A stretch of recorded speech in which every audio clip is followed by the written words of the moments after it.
तो अगर मैं पाकिस्तान की बात करूं तो ज़ाहिर है कि जब पाकिस्तान को बनाने वाला एक वकील था, जब पाकिस्तान को मार्ज़ वजूद में लाने वाला एक वकील था, जब पाकिस्तान का तख़य्युल देने वाला, पाकिस्तान का आइडिया देने वाला एक वकील था, तो फिर इससे बड़ी शहादत और इससे बड़ा रोल वकला का किसी मुल्क में क्या हो सकता है कि उसका जो फाउंडिंग फादर है वो एक वकील है, जो उसका आइडिया देने वाला है इल्लामा मोहम्मद इकबाल, वो एक वकील है। पाकिस्तान की डेमोक्रेसी में अगर हम डेमोक्रेटिक पाकिस्तान और नॉन डेमोक्रेटिक पाकिस्तान या डिक्टेटोरियल पाकिस्तान और डेमोक्रेटिक पाकिस्तान को जब हम दो हिस्सों में तकसीम करते हैं तो डेमोक्रेटिक पाकिस्तान का बानी अगर हमें नजर आता है तो वो भी एक वकील नजर आता है, जो कि जुल्फ़िकार अली भुट्टो है। तो इसलिए जो रोल है वकला का, वो रोल अगर फंडामेंटल राइट्स के हवाले से हो तो आपको आसमा जहांगीर नजर आती है। पाकिस्तान में और दुनिया में फंडामेंटल राइट्स के हवाले से अगर कोई एक बहुत बड़ा नाम है तो वो आसमा जहांगीर का है। कोई भी तहरीक आप इंडिपेंडेंस ऑफ जुडिशरी की तहरीक देख लें तो उसमें भी फिर आपको वकला रावल दस्ते के तौर पर नजर आते हैं, वकला आपको जदोजहद करते हुए नजर आते हैं, वकला आपको आग में जलते हुए नजर आते हैं, वकला आपको सड़कों पर गोलियां खाते हुए नजर आते हैं। तो इसलिए अगर इस सोसाइटी में एक वकील का रोल हमेशा एक बीकन ऑफ लाइट कर रहा है, एक अच्छाई की, एक इंसानी हकूक की, जमहूरियत की शम्मा जलाने वाले का रोल रहा है, तो पाकिस्तान में आपको किसी और तबके की निस्बत वकील का रोल हमेशा एपेक्स लेवल पर नजर आएगा, टॉप लेवल पर नजर आएगा। और अगर मैं अटक की बात करूं तो ज़ाहिर है कि अटक बार एक इंतहाई ग्रेसफुल बार है। अटक बार की मिसाल हर हवाले से इस वक्त जबकि कातुर रिजाल है, इस वक्त जबकि वकला के रवैयों का प्रॉब्लम है, इस वक्त जब ये आता है कि वकला तैयार होकर अदालतों में नहीं जाते,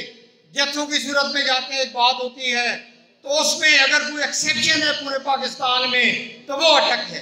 पंजाब में एपेक्स लेवल पर लायर्स के हवाले से सर्व करके देखा है कि अगर कहीं जाकर कोई वकील मेहनत करता है, अगर कहीं के नौजवान वकला मेहनत करके अदालत में जाते हैं, कहीं के नौजवान वकला दूसरे लोगों के लिए एक एग्जाम्पल है, तो वो डिस्ट्रिक्ट बार एसोसिएशन अटक है। हम प्रोफेशनलिज्म के हवाले से बात करें तो इस बार ने बहुत बड़े बड़े वकला पैदा किए, बहुत बड़े बड़े लायर्स पैदा किए। हम अगर शुरू करें शेख हकीम साहब से,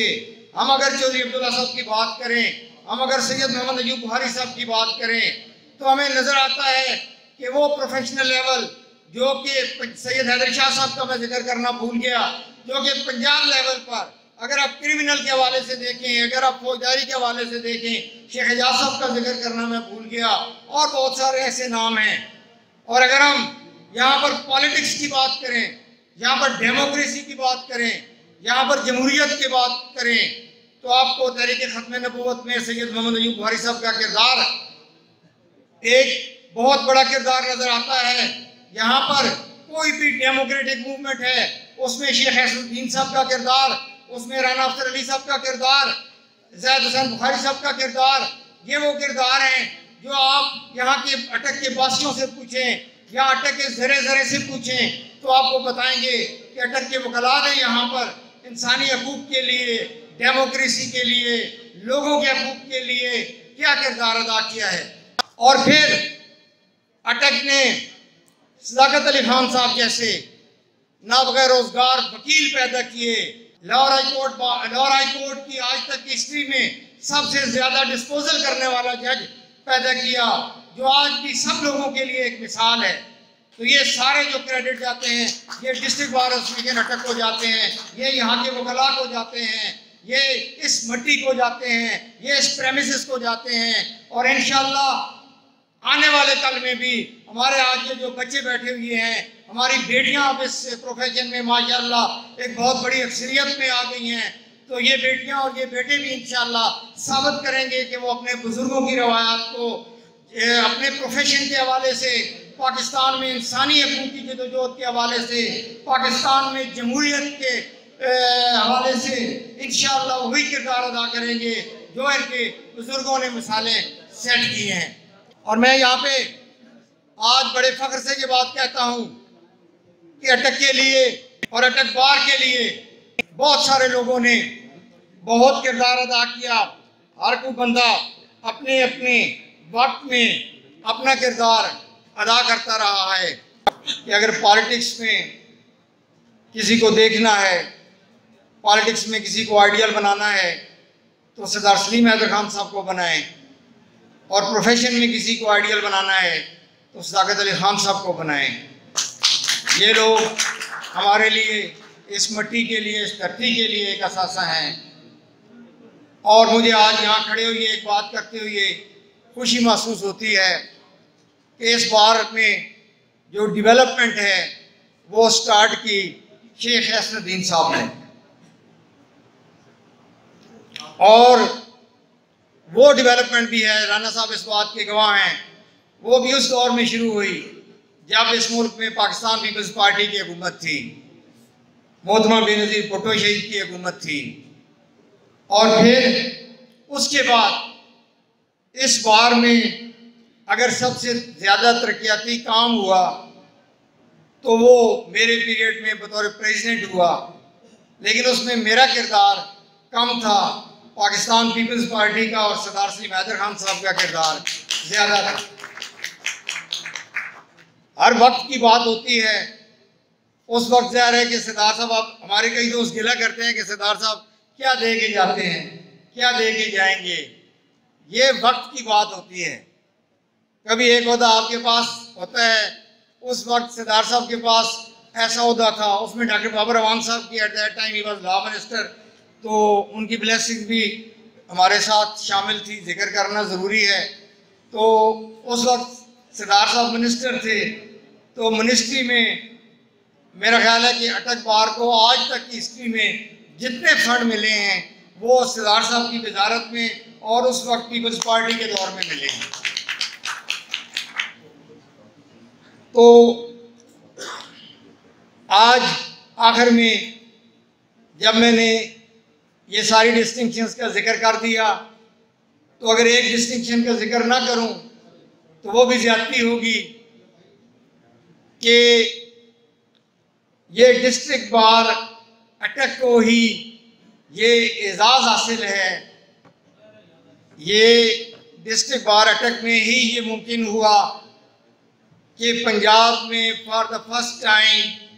एक लेडी प्रेसिडेंट को, एक इलेक्टेड लेडी प्रेसिडेंट को डिस्ट्रिक्ट बार अटक ने मुंतखब किया और विमेन एम्पावरमेंट का पूरे पंजाब में एक सबूत दिया। और मैं आज रिजवाना राजा साहब को मुबारकबाद पेश करता हूँ। शायद इंसान में कहीं कमियाँ होती हैं, कहीं राज़ी होता है, ज़रा जब आप किसी प्रेसिडिंग चेयर पर होते हैं तो वहाँ मामलात होते रहते हैं कोई, लेकिन बीइंग प्रेसिडेंट बेस्ट रोल अदा किया रिजवाना राजा साहब ने, और इन्होंने इन बच्चियों के लिए प्रोफेशन में और बाहर के ओहदों के लिए एक मिसाल कायम की। Congratulations to you, madam, for such a honorable position, and during this tenure your behavior was excellent. I admire. और आखिर में चूँकि आज हमारे चीफ गेस्ट और इन्होंने बहुत मेहरबानी फरमाई, हमेशा डिस्ट्रिक्ट बार एसोसिएशन अटक के साथ ये मेहरबानी फरमाते हैं।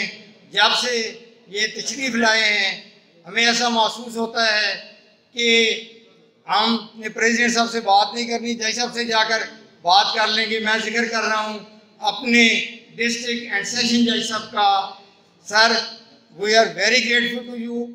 for coming on this event, for participating in this event. Atak Bar ever welcomes you, ever welcomes you. और इसके साथ ही सरदार साहब के साथ के लिए ढेरों दुआएं कि अल्लाह पाक इनको अपना ये मनसब इंतहाई बेहतरीन तरीके से पंजाब के अवाम की खिदमत के लिए, पंजाब के लोगों के लिए, पंजाब के बच्चों के लिए बहुत आला तरीके से अल्लाह पाक सर अंजाम देने की इन्हें तौफीक अता फरमाए। और साथ ही मैं एक दफ़ा फिर अज़हर अब्बास का शुक्रिया अदा करता हूँ कि अज़हर अब्बास ने इतनी मेहनत करके, और हमेशा हमेशा इसका यही रोल होता है, ऐसे लोग असासा होते हैं। अज़हर अब्बास साहब आपका शुक्रिया और आप सब का शुक्रिया इस शेर के साथ कि यारब मेरी अर्ज़ पाक पे उतरे वो फसले गुल जिसे अंदेशा ज़वाल ना हो।